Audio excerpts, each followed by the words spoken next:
बाभुळगाव तालुका विकास मंचातर्फे यवतमाळ जिल्हाधिकारी यांना निवेदन देण्यात आलेले आहे।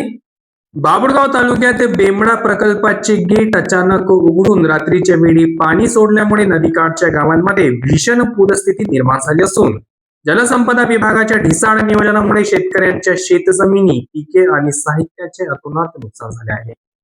या प्रकरणी संबंधित अधिकाऱ्यांवर त्वरित निलंबनाची कारवाई करून सखोल चौकशी करावी अशी जोरदार मागणी बाभुळगाव तालुका विकास मंचातर्फे जिल्हाधिकाऱ्यांना दिलेल्या निवेदनात करण्यात आली आहे। निवेदनात नमूद केल्यानुसार धरणाचे गेट उघडण्यापूर्वी 10 तास अगोदर कोणतीही पूर्वसूचना दवंडी किंवा ग्रामपंचायतीमार्फत नोटीस देण्यात आली नाही। तसेच वर्धा धरणाचे पाणी सुटत असताना बेमडाचे पाणी किती सोडायचे याचा ताळमेळ न ठेवल्यामुळे आणि योग्य नियोजनाचा अभाव असल्यामुळे हे संकट ओढवले आहे। या पुरामुळे शेतकऱ्यांची जमीन खडून व वाहून गेली असून मोटार पंप, पाईपलाईन, इलेक्ट्रिक खांब आणि झोपड्यांचे मोठे नुकसान झाले आहे। यासोबतच मांगसावंगी राऊत व सावंगी राऊत गावाचा रस्ता बंद होण्याच्या समस्येवर कायमस्वरूपी उपाययोजना करणे आणि खरडा प्रकल्पाचे पाणी वंचितांना मिळवून देण्याची मागणीही मंचाने केली आहे।